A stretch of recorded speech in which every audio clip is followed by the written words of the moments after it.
We're going to talk about the Los Angeles Lakers now. The Lakers are 2-9. Yeah. They have the worst offense in the league, not by an insubstantial margin.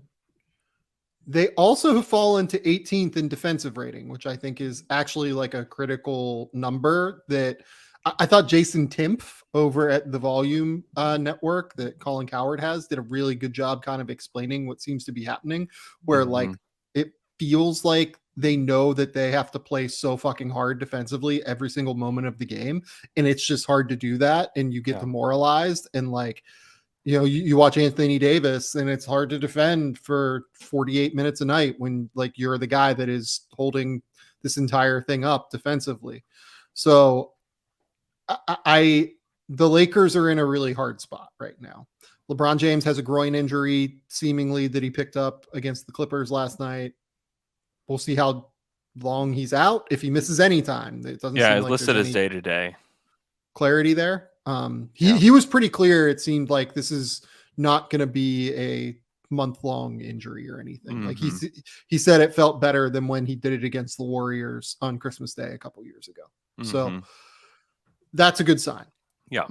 Now, nothing else is a good sign here for the Lakers. No. I don't love the way that the offense really runs. Like, yeah, they don't have shooters, but like they don't really space the floor or take threes, so everyone just collapses down. They're not like an offense that overly takes care of the ball. Like they don't really.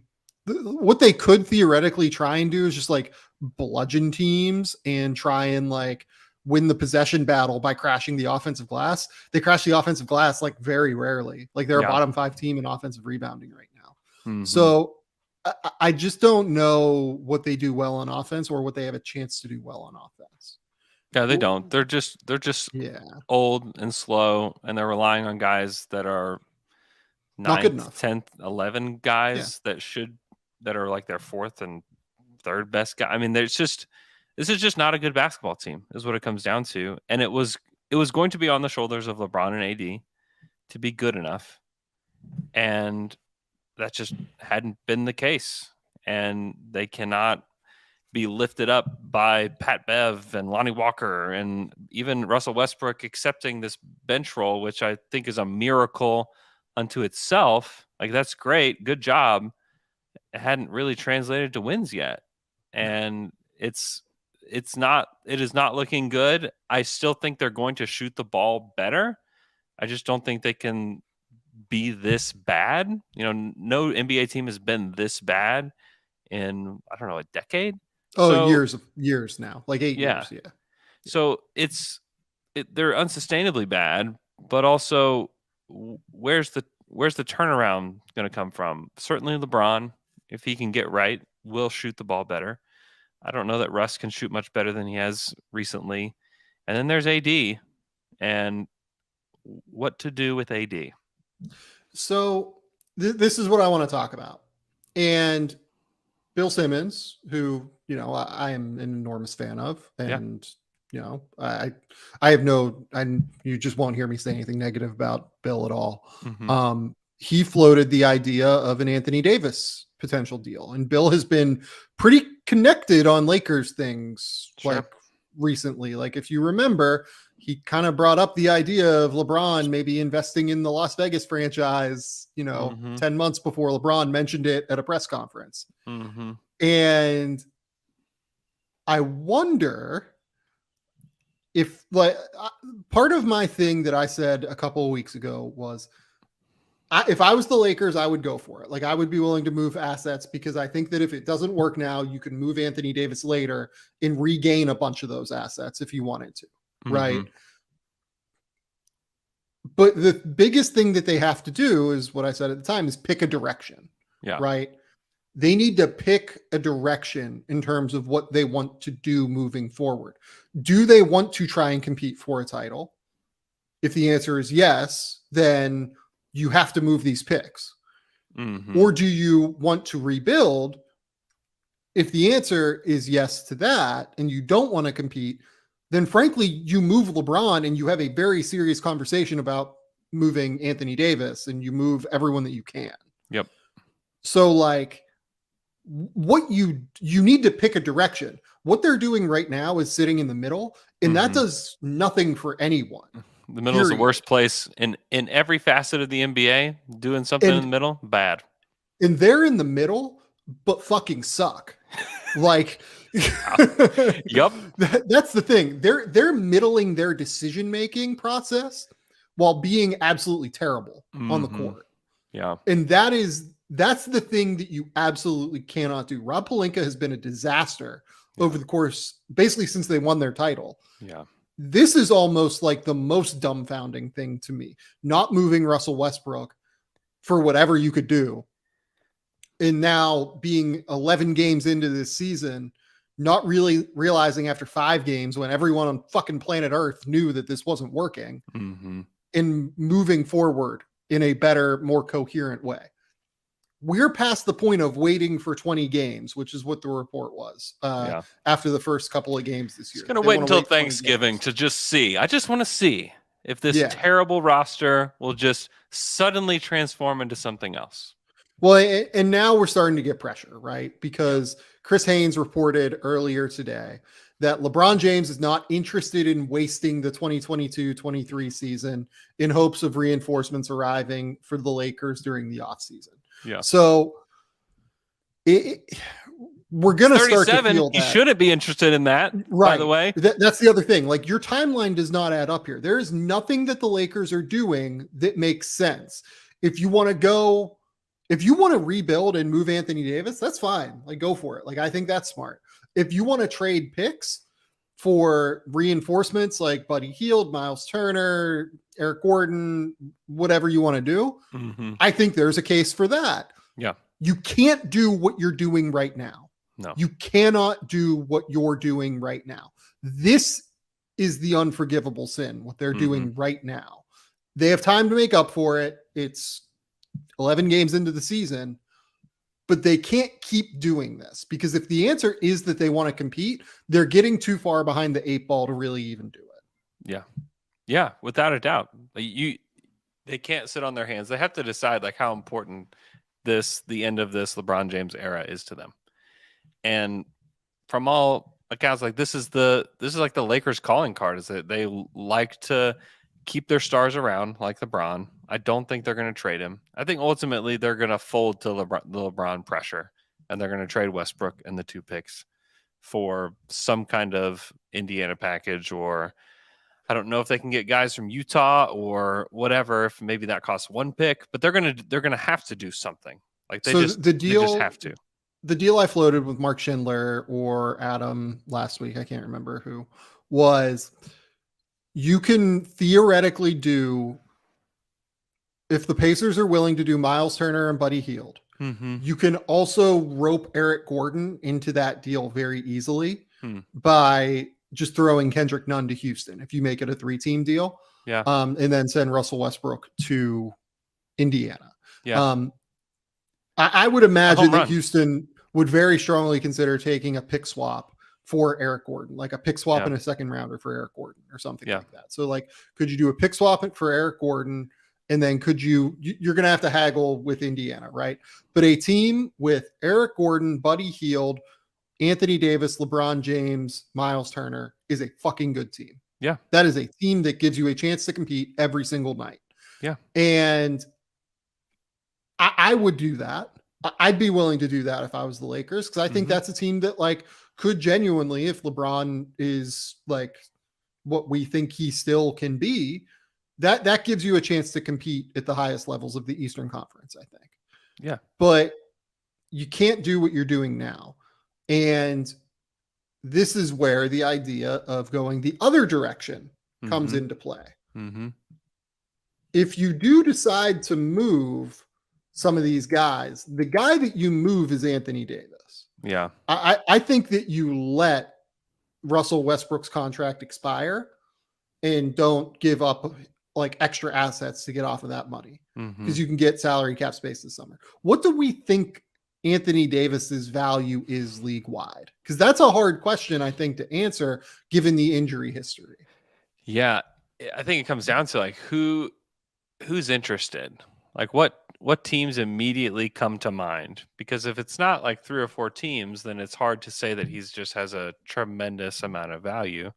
Because if you're a team that's wanting to compete for you would presume that it would be a team wanting to compete for a title. Like a team that comes to mind is like Chicago. Like Chicago could use a big like AD to kind of fortify their defense, make them a little bit better offensively. Like I like that. They're the kind of team that's like, oh yeah, that's great. Or if the Wizards could cobble up a trade to where you can keep Porzingis and keep Beal and trade, I don't know, just a bunch of middling picks. I don't know. That doesn't work. But like that kind of team where it's like we need a jolt, we need like a puncher's chance kind of team. Because like everybody else, I just don't know that I see it. Like Milwaukee, no. Cavs, no. From the Raptors, I wouldn't do it. Would you entertain it if you're Atlanta? Yes. Yeah. Yes, I would. Yeah. Because they have the money to be able to do it. They have the young players. The Chicago one is the one that like immediately stands out to me when you say it. Yeah. Doing something like Nikola Vucevic, who would have real value to the Lakers as an expiring contract and would allow them to kind of reset things very easily. Pat Williams, who has shown some real flashes over the course of the last couple of weeks and looks like a guy that could potentially be pretty good. Dalen Terry, that gets you there financially. And then whatever picks you have to add, right? So it's like Pat Williams, Dalen Terry, 3 first rounders, probably. Yeah. Something like that. And then the Vucevic deal. That's actually like a pretty reasonable offer to me for Anthony Davis. Yeah. And if you're the Bulls, you have Zach LaVine, DeMar DeRozan. Hopefully you get back Lonzo. Alex Caruso is super valuable. Maybe you try and keep Ayo Dosunmu because Dosunmu is valuable to you right now. Yeah, he's great. I'm a big fan. Yeah. But like also Ayo is a guy that only has 1 year left on his contract. So the Lakers would then have to pay in the offseason. And don't know that you necessarily want to do that either. So like there's real value potentially keeping Dosunmu out of that deal on both sides. No doubt. So I guess that my idea here is Chicago makes a lot of sense. That team probably is like competing near the top of the East if you have Anthony Davis for Nikola Vucevic now. Yeah, your defense is outstanding. I mean, Billy Donovan has proven in the past if he has the right pieces, he can coach a really high-level defense. And Anthony Davis can do that. And then you have the scoring around him and DeRozan, LaVine, and I don't know what Lonzo's status is, but like that's a high-level defensive team that can compete. I don't know that they can win a title, but can they be a really tough out in the second round? Like, yeah. Maybe. Yeah. The other sleeping giant that always gets brought up in deals like this is Memphis. Memphis is consistently the organization where you're like, okay, like we can figure out a way to make this work. They have money that they can do to make this work. Like they have the Dylan Brooks expiring deal. They have Danny Green's expiring deal. Steven Adams is on 17 million. They just extended him and he has however much money left, but they also have all these young guys in Zaire Williams, Brandon Clark, Jake LaRavia, David Roddy. I can't imagine that they would move Desmond Bane in a deal for Anthony Davis. Heck no. No way. Not even straight up. Not even straight up. You don't do it. No. Memphis has $1 billion picks that they could throw into a deal like this. The key though for the Lakers, I think, is finding a situation that gives them expiring money and gives them a crazy amount of draft capital. I actually think that this is weirdly not a complicated deal to construct. Because of that. Like the Lakers are trying to get as many draft picks as possible with the highest upside while also getting the most expiring money possible in a deal back. Those deals tend to be pretty easy to construct in terms of structure, right? So I don't know. I think that this is like a fairly, if they decide to go down this road, it's not a difficult ask, I don't think. Yeah. To like try and find the structure. Is a Draymond Green for Anthony Davis swap with whatever, Kevon Looney or not Kevon Looney, Kuminga or Wiseman or whatever you had to do. If you're moving Anthony Davis, why are you doing that? I guess is my thing. If you're moving Anthony Davis, you should be moving LeBron. That's my take. I know. Like, yeah, because if you're moving AD, I mean, how do you figure out a way to make it work with LeBron? I mean, maybe your idea is like you get back all this expiring money, you get back all these assets that are young and like rising, and then you try and max someone out this summer. But like, I don't really see that. Yeah. I mean, I think the Warriors are interesting too. The Warriors are straddling the line with all these young guys, and either the young guys are going to have to get better and pretty quick, or they're going to have to make a decision, because they have struggled and they don't pass the vibes test either. And so I just wonder about them. I just wonder about that team. Draymond feels like he is expired milk sitting in their fridge that they need to get rid of. And I just wonder. I don't know. I'm like such a fucking mark for Draymond Green. Like, I think he's been awesome to start the year. I know, but I just think that it's felt like this for a couple years with the Warriors and him. Just like, but they still won a title last year. I know they did. With it. I know they did. Like, I have just had conversations with people that feel like this can't last forever. Like this can't last for much longer. And do they want to give Draymond that new contract? And I think we might reach a point of contention with that. Yeah. So I just wonder. I get it. I don't disagree totally. I just, yeah. Look, if I was the Lakers, what I would be doing is I would be willing to move one first rounder and a second rounder and a pick swap to try and get Miles Turner, Buddy Hield, and Eric Gordon. Because I think that's like an eminently doable deal on some level. And when did the Lakers start caring about picks? There's that. And like, if you're Indiana, why do you think you're going to get a first rounder for Buddy and a first rounder for Miles by splitting the assets? Like, that's the reason that you don't do this. If you're, I don't think you can get a good first rounder for Buddy. I don't think you can get. I think you have to take on the Westbrook money to get everything you want.